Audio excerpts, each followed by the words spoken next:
Hello everybody, Joe here, along with my reloading buddy Jake.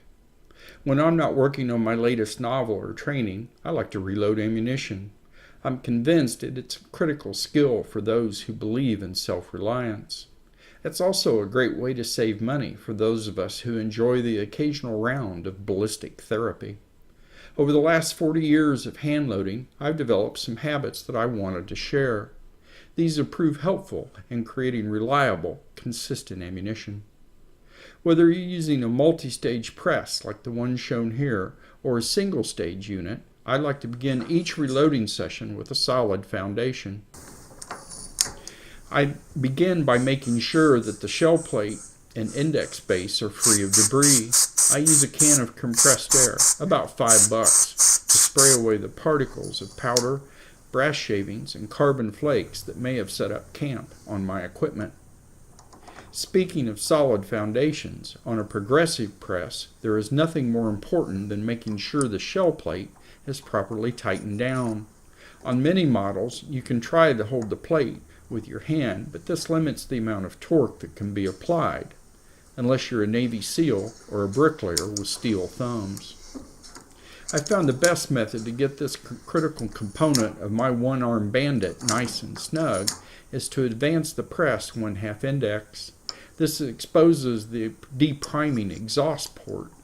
I simply insert a screwdriver and then tighten the shell plate. You don't have to go so far as to bend the screwdriver, but this will allow you to exert more pressure and have a tighter foundation. A loose shell plate can cause centricity issues and impact the quality of your reloads. It can also generally make your hand loading session more taxing. As I start to process brass, a habit I found very useful is to twist the cartridge after inserting it into the plate.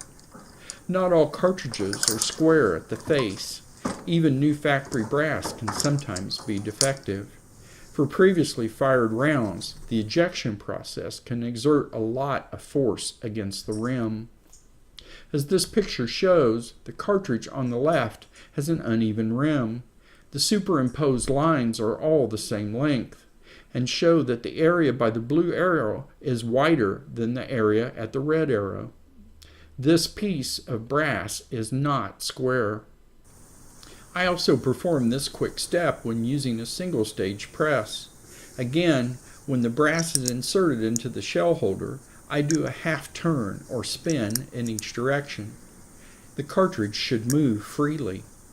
When you twist the cartridge in the shell holder, you may feel resistance, and that indicates that you might have an unsquare face on that piece of brass. Discard it. This malformation can cause failures to feed, stovepiping, or inaccurate internal ballistics when fired. The same basic theory works for checking primer seating depth.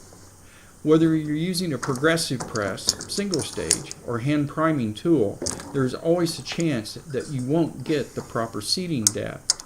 This is especially true on brass that has been previously fired. This example shows a primer that is far, far too shallow. This can cause dangerous slam fires as well as impact the powder's burn rate. On a progressive press, you shouldn't feel any resistance as the shell plate rotates to the next index. This is a touch and feel exercise that comes with experience. Indexing should be smooth and silky. If not, something's wrong. When using a single stage, you shouldn't feel any resistance when inserting a prime case into the shell holder. Again, this is a habit born out of experience. If you're using a powder drop like the one shown here, I have learned over the years to pay attention to the swing arm as the charge is dropped into the case. What we're looking for is the full extension of the arm, or how close to the top of the charger's body it travels. I automatically look for the gap between these two elements as I'm going through a hand loading session. This close-up picture shows a perfect extension.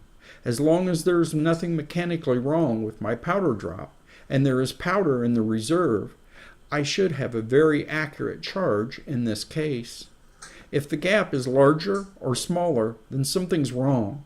I should pull that case aside to double check later or run it through another cycle.